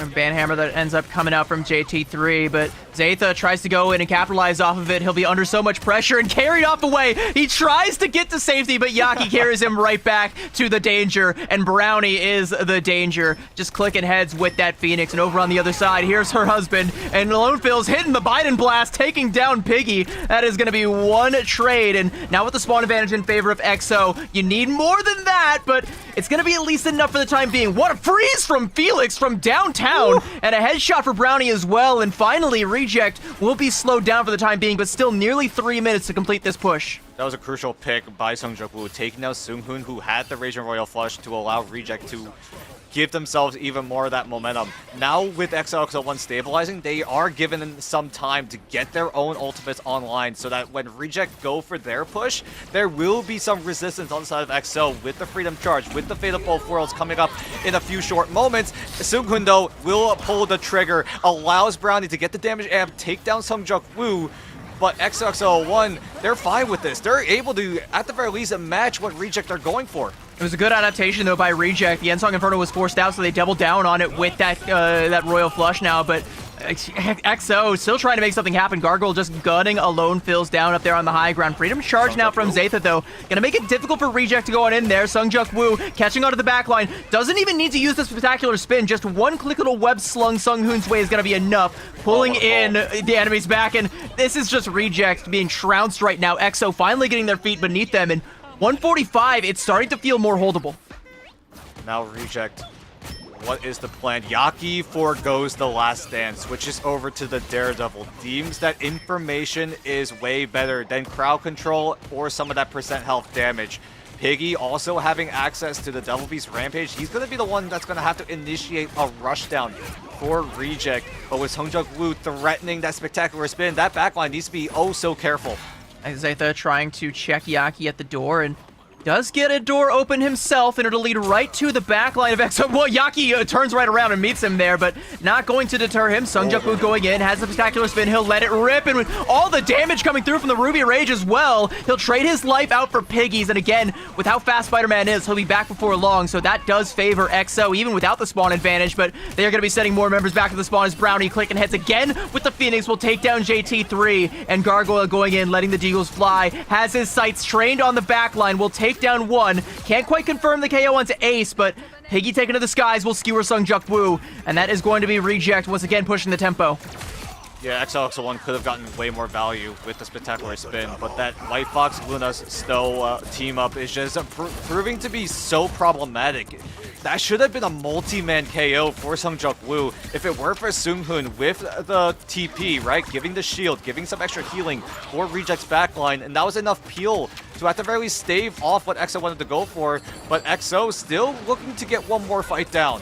Yaki catches Ace trying to go for that Jeff ultimate, releases his Luna Snow from the clutches. Teleport play coming out from JT3, and now Felix with the Fate of Both Worlds trying to keep EXO alive in this fight for as long as possible. I think did get the better Luna ult from the side as Lastros is going to expire first, but with the Kumiho, they can still bolster their defenses and mount a quite strong offense as Piggy letting those axes of Icar fly. Will find one onto a lone Phils. Lastro taking down Sungjuk Woo. He'll get a nice little two-piece there onto Felix as well as the overtime wick continues to burn, and so too do EXO's chances of stopping this attack. It's gonna be a Feast of the Abyss that comes out from Zeta. JT3 with the Maelstrom of Madness will take down Gargoyle, and that is your one. He's got the Eye of Agamotto now. He'll let that one rip. Goes in deep. An air burst missile, but he will be the one exploding as Yaki with one single Billy Club shot will put him down. Goes in deep, trying to pressure a Lone Phils. Lone Phils using some of that movement, the concussive blast, taking himself up into the sky, but will sooner or later have to come back down and face Yaki's wrath. And like a dog barking up a tree, he is just daring him, begging him. He lets the Ruby Rage fly, but it's just not enough. It goes wide. It's a 7-10 split, but Brownie hits everything. It's a strike right onto the head of Sungjuk Woo. Another Jeff ultimate, but as Brownie with the Ensong Inferno crashes back down, it's too much damage. Ace just can't get a damn thing done, and Reject are looking to complete this offense as Lastro with the Ice Arts piercing the heart of JT3 and piercing the heart of EXO's defenses. It looked to be impregnable for the time being, but Reject have found a crack in the armor, and they have managed to get in there and get the full cap. It was labored for Reject, but they get the full push down in the end. Now the ball is in EXO's court. Are you able to match what Reject did just now? Are you able to trigger overtime once again here in the Museum of Contemplation? It's going to be so hard if EXO don't get the momentum that they want, especially in those first few fights here. So these again, first few fights going to be so important to give yourself enough time to, at the very least, push from second to third, because arguably that is the hardest push in the entirety of this game. The one thing I will say, though, Dan, is that with overtime spawns, you know, that distance, it ends up feeling a lot shorter than it actually is. You know, you can, in a regular situation, you know, it might take you, like, up to maybe like on a bad day up to 4 fights, but you can get it done in 2 good ones, including the stagger fight towards the end if you just time it right. So I think, you know, if you're EXO, your first order of business is just make sure you complete the point A and B cap, and anything else that you do from there you can do in OT. It doesn't really matter because you bled Reject's time bank out. All you got to do is complete it and take it to extra innings, and you still got a shot. What's the solution for EXO? You're trying to utilize the dive against Reject, who have access to the Luna Snow and White Fox team up. The double charm, the CC potential from both Lastro and Seunghoon is insurmountable for EXO, right? They're trying to make this dive work, but it's just every single time it feels like it just flounders. Whenever they have opportunities to go for multi-man KOs, they only result in like 1 at most. Yaki on the Ultron as well, damage boosting Brownie with some of those drones. I think had one onto Gargoyle as well, so I mean that's 2 huge hit scans that are gonna have quite a bit of damage coming their way. Without a Mantis, it's gonna be the next best thing, and you can see Zeta feeling the full force of that. Some more healing gonna be necessary to keep our Groot in the fray here, and you can even see Reject they're respecting EXO, just kind of baiting them in to Brownie's sights. Brownie going on a little bit of a flank here, a nice little easy 2-tap onto Ace, and I mean, if you're EXO, like, yeah, you don't want to fight this. They just tuck their tails between their legs and they run back, but Felix won't be able to get back to safety, and Gargoyle will commemorate the occasion with a nice little selfie. Huge first fight win for Reject. Now the momentum is starting to fizzle out for EXO. They have to find adjustments quickly. Zeta goes off his signature Groot and goes over to the Devil Dino. Sungjuk Woo staying on the Black Cat, still deems that this pick might be the solution for EXO if they want to get any sort of momentum going, but with Brownie just frying the backline, this is so difficult. And you saw how aggressive Gargoyle went in there. It makes it so difficult to dislodge Brownie from that angle, so every time you try to push up, you know, all the Vanguard lineup for Reject have to do is just go in with that aggression, and then Brownie is just set up for success. And if he gets even 1 in that fight, it just gets so easy, especially if it's onto a backliner like Ace, and I think that's the main person that he has been targeting with this this particular angle. And with how ahead Reject are as well with the ultimate economy, this is an uphill battle for XO. They're still navigating towards those strategist ultimates. Alone Fills will have the Ruby Rage, but it's only going to part the Reject Sea, it feels like, because everyone on Reject should be aware that this is incoming, but with how aggressive Reject are, they're bringing the fight to XO. And XO are going to take that fight as best they can. The Invisible Boundary will help catch out Gargoyle, and Zeta will confirm that Elim, but Brownie is still just clicking. He's got Ace in his sights, and has got his sights firmly locked on victory. Yaki, with the Rage of Voltron, will unleash his rage on 2 members of XO. A nice little double for him, and we're down to a minute 40. And XO, they used 2 big ultimates to try and make that one happen, and they got nada. Sungjok Woo now goes back to the Spider-Man. We see his signature pick shine once again, but he has to come up huge. But with how many resources Reject have still, XO being so behind with a minute 20 on the clock, how do XO approach this? They're going to have to look for different ways to try to poke down Reject, but with how short range XO are in terms of their team composition, it's going to be very difficult for XO to find those opportunities. It's all going to come up to Alone Fill, so this is a great step in the right direction.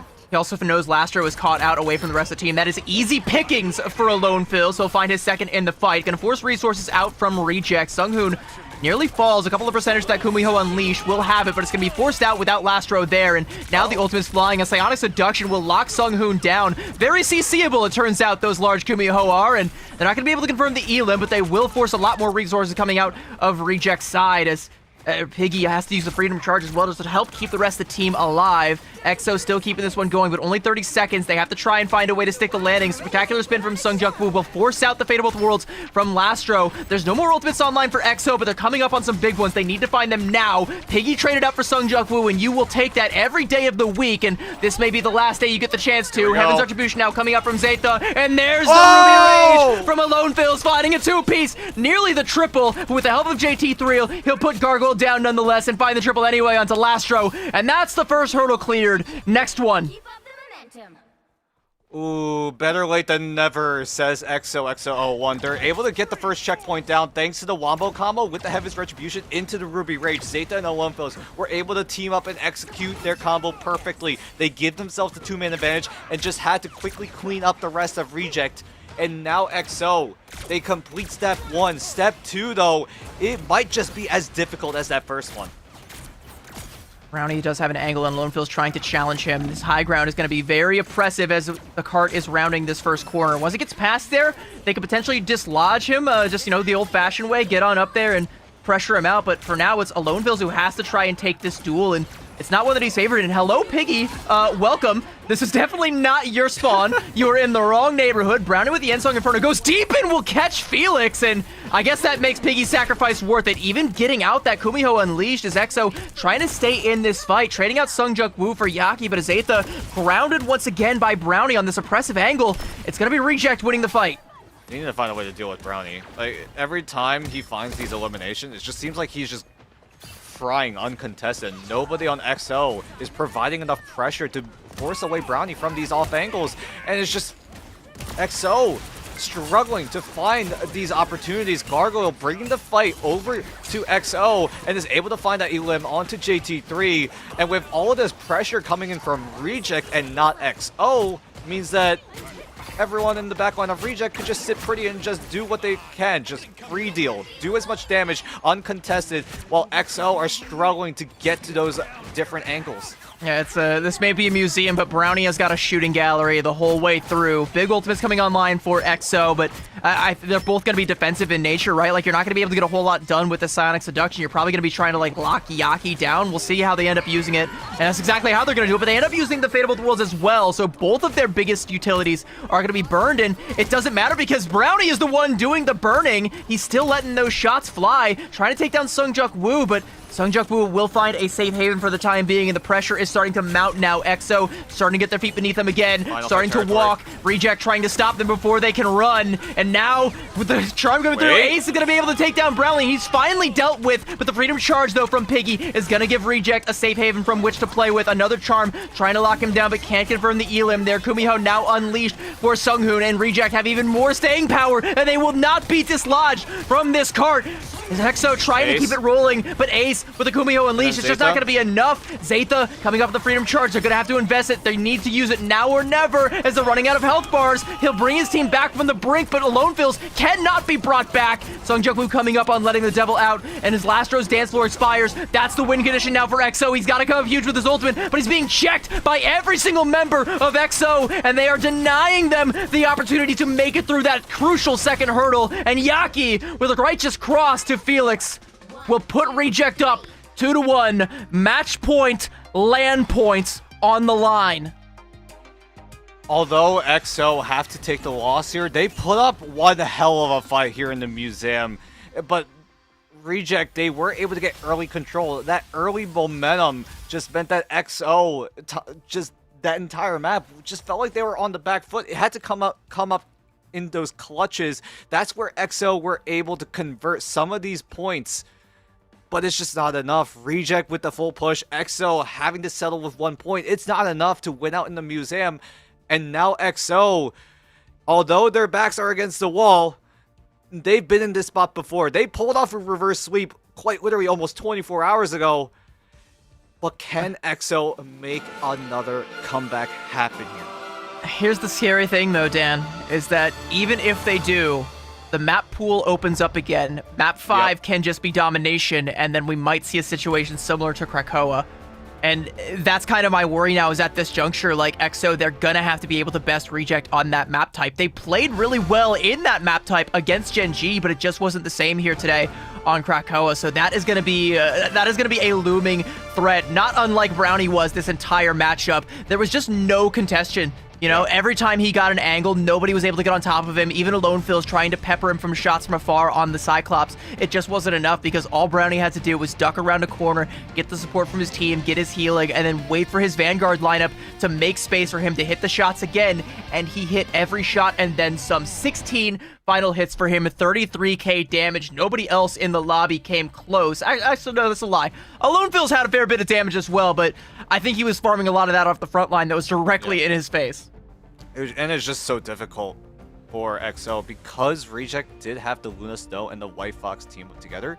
That's a lot of utility, lots of CC potential on the side of Reject, so they're able to easily peel off anyone that EXO were trying to jump at them. And EXO, once again, maybe you put a little bit more emphasis on the White Fox in the ban draft. They decided to just completely ignore it this time around. We'll see if EXO are able to adjust one more time. I really liked when they put that emphasis on the Rocket Raccoon. Maybe that becomes a more comfortable spot that EXO decide to rely on, because that was the way they got map number 2.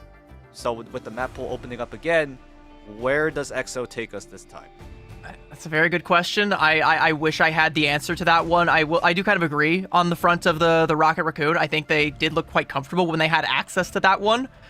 But that would, like, trying to get that now, because it's been read by Reject, would mean breaking from the plan and not going for that first protect onto the Cyclops, and that might put Alonefills in an uncomfortable situation, and they might not be willing to do that. But we'll see what they are willing to do. It is going to be map number 4, the last map pick for EXO in this matchup and potentially in this tournament. On the other side of this break, don't go anywhere. We will be right back.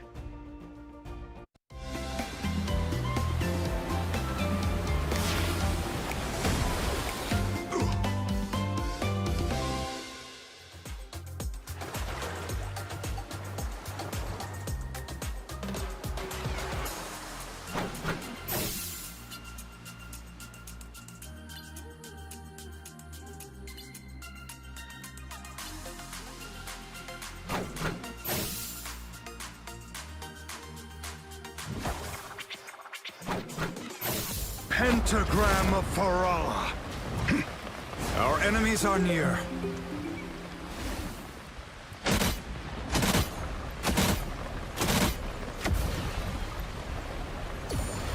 By the eye of Agamotto!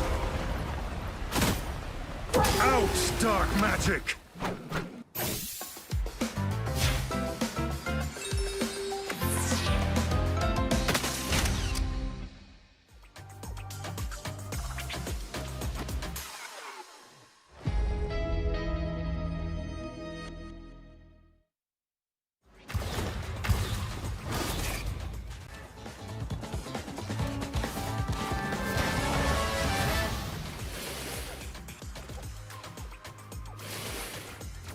the double. No! You couldn't be saved.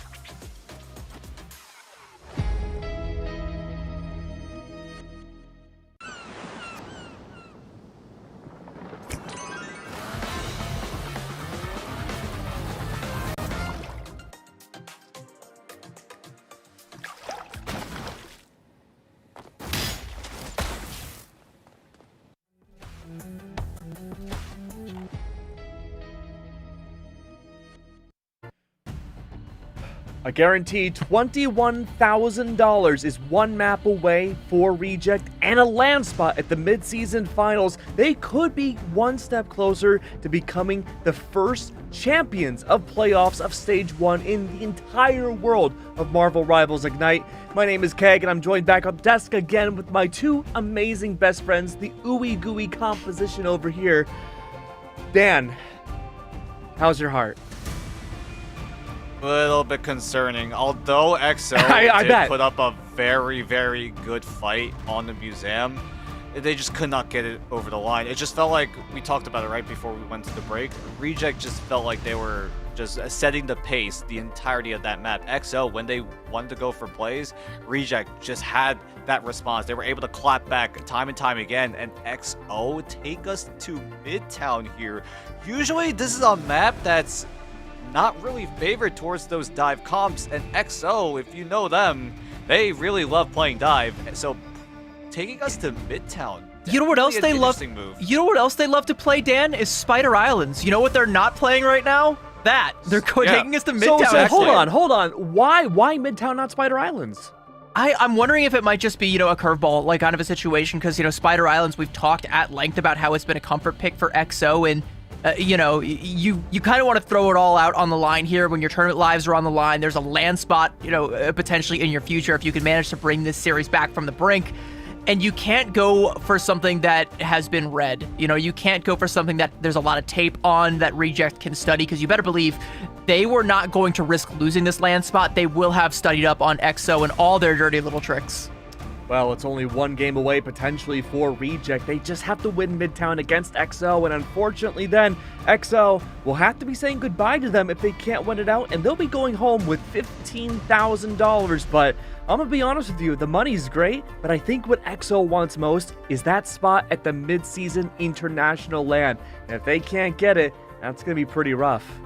Yeah, It'd be a disappointment if they didn't get it. Oh yeah, Prize oh pool yeah. is one thing, like you said. I mean, getting that global recognition for EXO is absolutely massive. This is an unsigned team. There is not much income on most of this roster. They're doing it for the love of the game, and so far they're Literally. putting up generational performances so far here in the playoffs. They need one more. This was the map that EXO used to execute Zero Tenacity, pull off that reverse sweep, and EXO, one more clutch is needed to force, at the very least, a decider between the partner team here in Asia. And to do that would be to stop Reject just 1 inch shy of the glory that they so desperately crave. Remember, chat, you know, we've talked about it a couple times, but a land spot is on the line, and Reject are so close they can practically taste it. They were denied at the hands of Gen G yesterday. And now EXO are the ones standing in their way, looking to do the very same, deny them that opportunity, claim it for their own. And in order to do that, just like you said, Dan, they got to take it to a decider, and then maybe there's going to be one more clutch on the horizon here. But as we get into this pick and ban phase, I'm curious if we're going to see any change-ups. There's one. That's a pretty big one, actually. Going for a Protect onto the Gambit rather than onto the Cyclops. So, I mean, now the Cyclops is going to be open for EXO to ban, because we got 2 bans coming up next. And we'll see where EXO decide to take us. They first take away the Rocket Raccoon, so that limits the offensive options that Reject want to go for towards the long run, right? Loki still being available for both sides means that the double Royal Flush is still in the cards. Both sides will not have access to the Rocket Raccoon or the Cyclops, so a lot of that hit scan, a lot of that poke potential, and a little bit of that wombo combo potential as well being taken out of the picture. Reject will secure the Luna Snow to, at the very least, bolster the poke potential that Reject are looking to gear themselves towards. It's gonna be the White Fox ban There it coming is. out from EXO as well, and well, like that's interesting that it comes out here on Midtown, because like you said, you know, Midtown's not the most dive-friendly map. It's a lot more, crowded, a lot more brawly, a lot more pokey, a lot more front-to-back, any variation of that front-to-back playstyle. But of course, you're still probably going to try and put Sungjuk Woo on something like a Daredevil or potentially even a Black Cat on a map like this. So, the White Fox, I think it's still good, especially, predicting that Luna Snow Protect is going to come out. Mirror. And, yep, it is indeed a full mirror. No White Fox, no Rocket, no Cyclops, no Mantis for either side. And as the doors open, XO will have to set the bar to buy themselves another life in this tournament. Okay, both sides do the exact same bans, the exact same saves. So it essentially just comes down to a skill matchup. Both sides have the same resources, the same hero pools. Which team can utilize their pool better than the other? That's going to be the big question here. Alonefils rolls out onto the Star-Lord to control the side rooms here right out of the spawn room, so that when Reject, they want to go for those side room potentials, Alonefils is going to be tasked to try to mark them down, but with him getting taken down low, Reject are just forcing away what XO really wants to do, is spread out, control all those side rooms, so that when they go for these executions, these dive plays, they don't have to worry about someone backstabbing them. They do have to worry about the high ground, though, is they don't really have anybody good at accessing that. I think the win condition for XO is like they're trying to get Sungjuk Woo access, like you say, spread out and get him in there so we could potentially get a kidnap and, play off of that. But we're going to see an early Deadpool ult, the big test coming out from Gargoyle as he looks to get in there and try and burst someone from XO down. Not going to work, but it does help set up Brownie for this high ground again. And he's hitting the shots onto Ace once again, and it's the same story as Museum of Contemplation. You can't just let him get away with having free sights on your backline like that. And you definitely can't let Yaki get away with being in your backline like that. Yeah, everyone on Reject are just so spread out to the point that XO, if they control one area of the map, That's disgusting, Reject Yaki. have That's two other disgusting. places. He goes in with a quad. Reject have two other places that you can just take you down from. So XO, the tempo needs to be higher here. You need to cover more of those bases because Reject are controlling what feels like the entirety of this diamond. I think your saving grace, though, is that Ace, 97% of that God of Mischief. You can get first turn when it comes to this Rage and Royal Flush combination. And even still, Felix is beating Sunghoon to the punch. So an early Royal Flush going to come out. But Yaki is in the back line waiting for a potential disengage to come out as Reject are happy to take this fight. Brownie with the Ensong Inferno. Felix catches Gargoyle out on a flank away from the rest of the pack and will punish him for it. But as he turns to try and make that one happen, he sets himself up nicely for Yaki to knock him out of the park. And that's the first turn already gone, and with Felix not there to build up more ult charge, there's not going to be a second one. Sunghoon has an opportunity to make up the difference here. But it's going to be a Felix with the Rage and Royal Flush. He's ahead of Sunghoon now, but Reject do have the more defensive option, right? Lasher with the Fate of Both Worlds, Piggy with the Freedom Charge as well if the fight goes long enough, but with a quick pick onto Yaki from the likes of Ace, maybe this is the go button for XO here. I mean, they've got several go buttons, as a matter of fact. A lot of ultimates here. This next fight is going to be a bloody one, and Lastro's Fate of Both Worlds is going to have a lot of heavy lifting to do, so I sure do hope he brought his dancing shoes. Here's that Royal Flush now coming out from Sunghoon, or sorry, from Felix. Lastro pops the dance floor. Felix trying to find an Elim. He goes back and does catch out onto Brownie, and Sungjuk Woo will catch out Sunghoon, so there's not going to be a Royal Flush that comes out from Reject. Piggy with the Freedom Charge is going to give a little bit more lifeline for Reject, but it's just not going to be enough as Alonefils bursting down Lastro off another kidnap from Sungjuk Woo, and XO are starting to shift into second gear. XO need to get clutch here. They have the last stand, they have the Strangling Prison, Portal comes in for Reject, but the problem is Reject do have the uncontested Gambit ult coming in. Are they able to burst down Sunghoon? But Yaki's taking full advantage of it, but Felix taking down Brownie is already a great step, but it's immediately neutralized, and the rest of Reject are looking to stabilize with 20 seconds on the clock. XO, now it's their turn to do a little bit of that Portal combat. Yaki wants to go in and try and deny it. The portal will come out, though, and there's not going to be any ults for either side, but Ace 90% to that God of Mischief. There is a chance for a Royal Flush here for XO, and that may very well be the winning hand that takes them over this hurdle, but Reject want to put them back where they came from, back in the spawn door, reclaim their glory, and deny the opportunity, but it does come out. The copy comes out, the Rage and Royal Flush, and Reject haven't managed to strike blood before it comes out, but it's their own that will be spilled, and it's Alonefils that draws it. Piggy going to follow as well. Gargoyle, 3 members now of Reject in the dirt, and EXO are on the board. They will cap point A, and that will be the first hurdle once again cleared. But much like Museum of Contemplation, it's the second point where things get a little sticky. Reject didn't have any response. Their ultimate economy was in the gutter. EXO had that Gotham Mischief. That was the saving grace for EXO to, at the very least, make it competitive here in Midtown. It has to go far. It has to be for EXO if they want to try to get the highest chance of getting a map number 5 here. Felix getting closer and closer to that Royal Flush means that EXO should have all of this momentum, but with Lastro on the Fate of Both Worlds, it's gonna get a lot more difficult, and so far, Reject are up 2 and up 3. Yeah, and they may go up 4 if the rest of EXO don't hightail it out of here. And I think a big problem for EXO is that they have just kind of failed to keep Yaki in check. And on the other side, you know, every time Sungjuk Woo goes in, especially since swapping over to this Daredevil, he's being caught out by Piggy or by Brownie or by Sunghoon again. Like, they have so much counter dive, and they know the kind of style that Sungjuk Woo likes to play. So they also know how to counter it. And I mean, Gargoyle going super aggressive, I think trying to shut him down, taking this duel with Sungjuk Woo on the off angle here. And there will be the objection now coming out, but Gargoyle says he wants to play a game, and he ain't quite Jigsaw, but he is just as scary. And Lastro with a nice little shot there to clean up Sungjuk Woo off the damage, you know, finishing the job that Gargoyle started. And now with only 1 minute left, the job is almost done for Reject. Oh, and Felix going down is already bad news. Alone Phils is ready to let the Galactic Legend fly, but with Felix gone, that gives Reject a lot of that more space, a lot more time to stack up the Royal Flush of their own. Sunghoon is at 77%. EXO now pulled the trigger, so they're going to combo it together, but Lastro was there in time with the Fate of Both Worlds.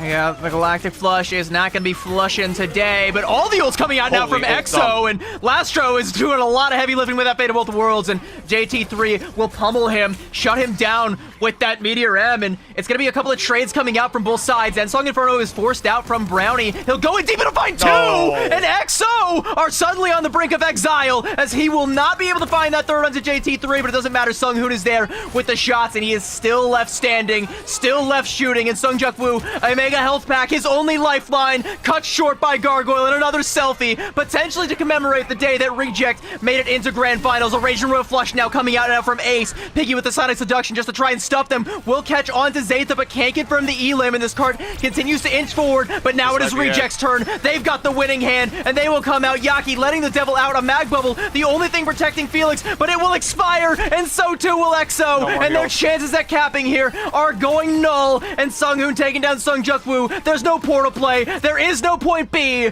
and Reject stand their ground and deny EXO that second hurdle once again. The second to last fight by EXO might have been a slight overinvestment. They dumped everything, the entirety of their ultimate economy into the kitchen sink, and they came out relatively empty-handed. Reject were able to disengage perfectly, and EXO, that was their best chance at overtaking Reject, but Reject handled it well and are able to clap back with Sunghoon's Royal Flush. And then Yaki with the Devil out just meant that too much damage for EXO to handle. The strategists go down quick, and so do the rest of EXO's team composition. And now going I think it was the end song Inferno from Brownie. Like, that should not have found a double KO. Like, it was forced out. He was down to half HP. He didn't do that to try and secure an elim. He did it because he had to, but he still found a double. That end song Inferno was a death song for all who heard it, and EXO couldn't cover their ears in time. And I think, you know, like, you're right, like, they invested so much into that, but Brownie again just stole it away. And that's the clutch factor kicking in for Reject. Whatever happens, if you're able to execute your composition properly, you still need that in case things go not according to plan. And Brownie, we saw him rise up to that occasion every single step of the way. But can he do it one more time? Can he send Reject to the mid-season finals? Or is EXO going to make it a little bit more delayed?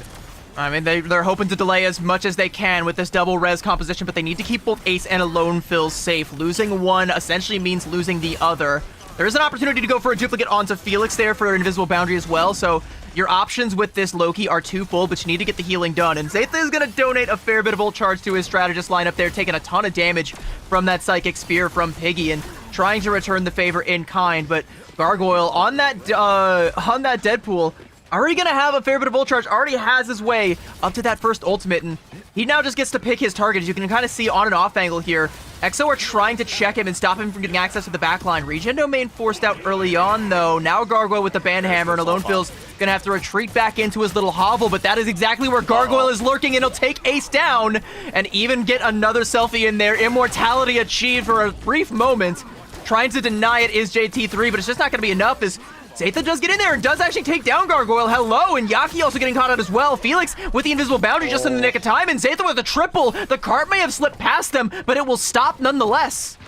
EXO were able to get the burst healing to keep Felix stabilized. He got pretty low when Reject went for the execution of their play, but EXO are able to handle it well. They're able to stay alive, keep this ground for themselves. And now with Ace getting access to the God of Mischief, Alonefil is now 25% away from the Karmic Revival. It gets harder and harder for Reject to break through unless they're able to identify where Alonefil is and just wipe him out before anything else happens. It's a very aggressive Sonic Seduction from Piggy. Almost got caught out there by Zaytha, but Zaytha decided not to pull the trigger on the ultimate, so Brownie will pull the trigger on him, take him down. There's the God of Mischief to duplicate the invisible boundary, but Laster was going to be the better strategist ultimate with that Fate of Both Worlds. It'll last a little bit longer than this boundary will, and will that Veil drops, so too will Alonefil. He's got the Cocoon. Sungjuk Woo, though, take it to the sky, a Meteor M, and he will flatten Brownie like a pancake, and the Cocoon comes out. There's still a chance for EXO to hold this, and Gargoyle wants to deny it. Alonefil, he's under so much pressure. The Soul Bond is just to keep him alive. He might not be able to get the Karmic Revival off in time, and Reject are keeping the pressure, tightening the screws, not letting it happen. Here's the Karmic Revival up in the sky, but Gargoyle snipes him down. 2 will be rezzed, but it's just not enough because they're not the ones who have the ultimates. JT3 is still in the spawn, waiting. Where's my chance? Where's my second opportunity at life? Brownie snuffs out what? Aces. How does that end Song Inferno find anything? This guy's a magician, a regular Houdini. Chris Angel, my mind is freaked. I don't know how he's able to pull off some of these elims, but Reject, they get the job done, and now 3:45 to finish it. 3.5 minutes is what Reject have in order to match what EXO did back in round number 1. The ticket to mid-season finals is right there. That yellow marker is where it's at. Reject just have to get there. EXO need to defend it with their life. Their tournament lies, backs against the wall. Whatever odds that you can stack against EXO, they have risen to the occasion, but they have to do it one more time. Zaytha gets taken down low. Felix, all eyes are on him if he's able to stabilize and get that invisible boundary going. But EXO, they need to play careful. They need to make sure that they don't get wiped out by the sheer burst potential from Brownie and the rest of Reject. Zaytha is going to be thanking his lucky stars with the reconstruction from the map there, but Brownie is still able to find one, taking down JT3, the invisible boundary from Felix, and Zaytha nearly got caught outside of it, and Reject, they just give it up. They don't care. They're not going to fight into this. They know they don't have to. They've got the clock on their side, and that is the greatest weapon. It's one that EXO wish they had, but because of their failure to finish the attack, it's just not going to matter. Gargoyle says the clock is going to strike midnight on the Cinderella run from EXO. Reject will not be denied as Yaki goes in, punching with the billy clubs, and Reject will punch their ticket to the mid-season finals and cast EXO back to the wayside. Gen G, we've got another date, my friends. The partner teams clash one more time. Reject, they did sweat a little bit going up against EXO. EXO were able to squeak out with a map win, but it does not matter. What matters is Reject coming out on top 3-1. They get themselves into the mid-season finals, and maybe, just maybe, attempt 2 is where Reject come out on top against Gen G, but Gen G are looking like to be on a whole different level. EXO, however, you gotta give your flowers to them. They have gone on one generational run here in stage 1, and you gotta keep your heads held up high for EXO because this is the deepest run they have ever done in their Ignite history.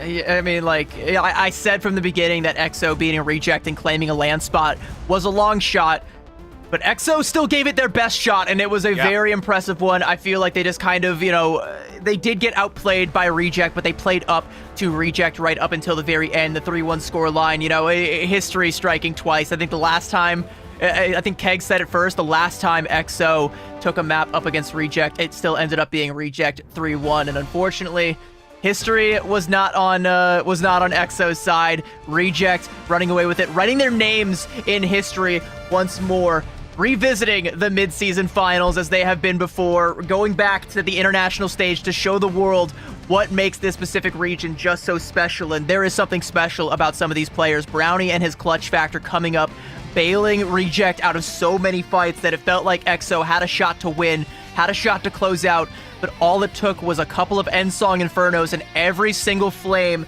that EXO tried to ignite got snuffed out.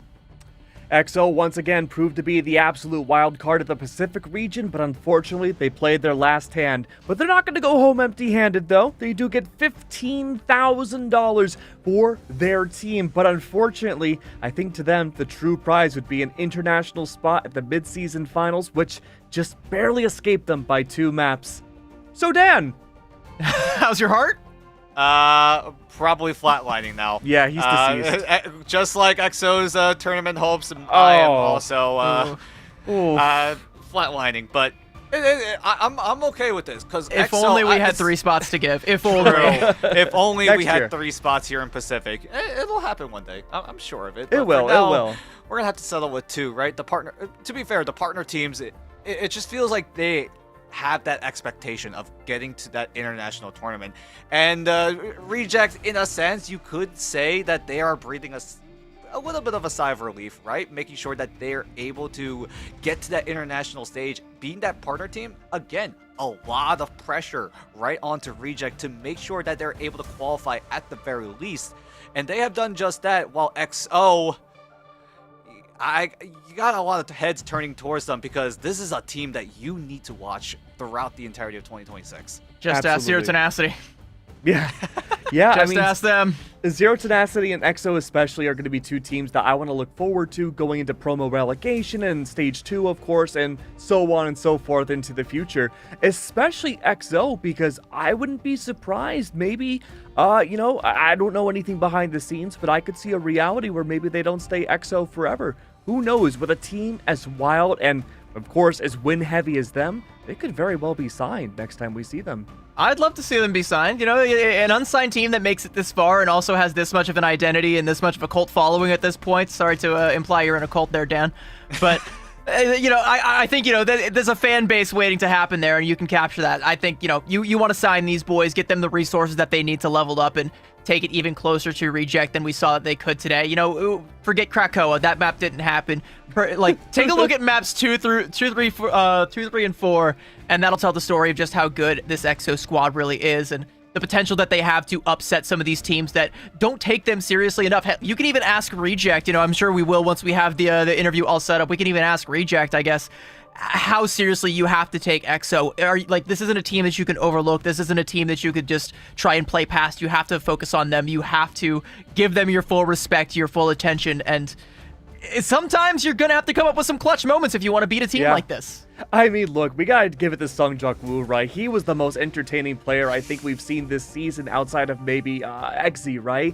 Eggsy, 99 elims, almost 100 per series, but the most amount of heroes I think we've seen in a series alone from one player has to go to SJW, man. He was unbelievable. The Spider-Man, the Magneto, Black Cat, Daredevil, a tiny bit of Wolverine.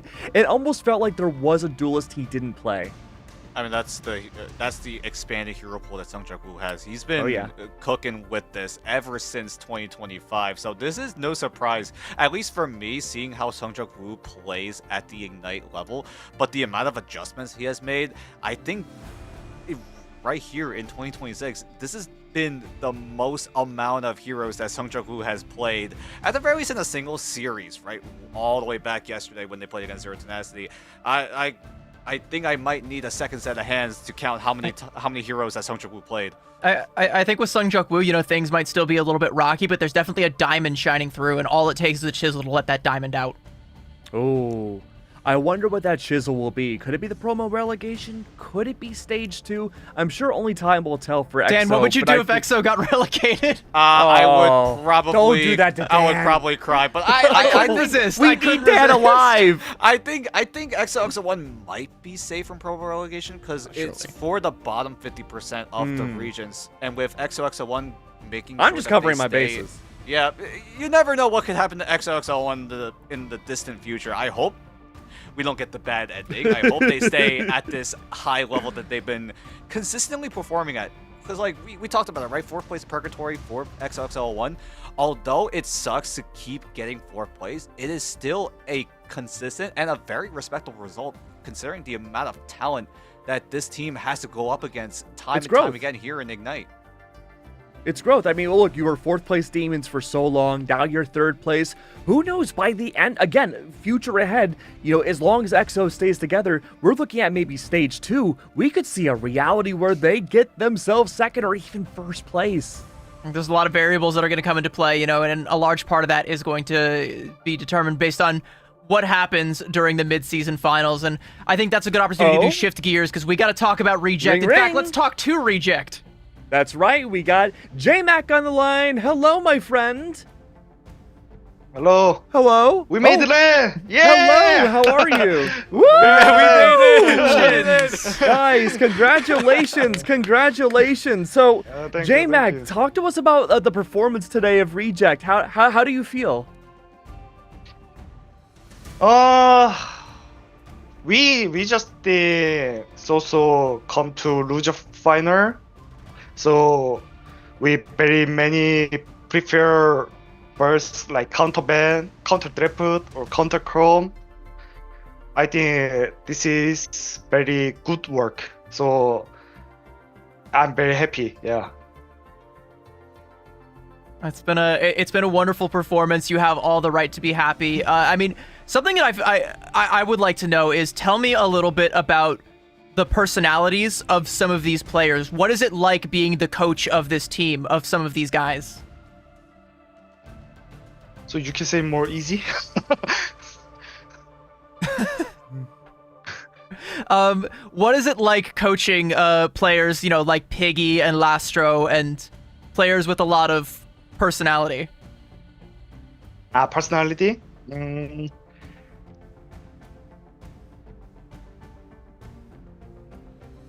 We don't I don't many feedback like personal because our team mechanical or performance is very good, so we just keep talking about the team plan. Yeah, team plan together. Okay. And another question, right? You guys just played against XO. How did you guys get ready to play against XO today? Was there something you guys had to do different? What was your plan going into XO? First EXO, yes. So EXO is use many special come like they have Songjogu, so he can play like very special melee character player like Iron Fist, Magic, like Spider-Man. But we just think if we die first like Songjogu die, just the support player bad. So we just keep saying don't die to the enemy like Songjogu dive character. I think if we don't die enemy Songjogu dive character, I just say I think we can win very easily. Yeah, because he really made the magic kill. But he really made the magic kill. Well, from EXO, you have a rematch now against Gen G. How have you prepared for that matchup?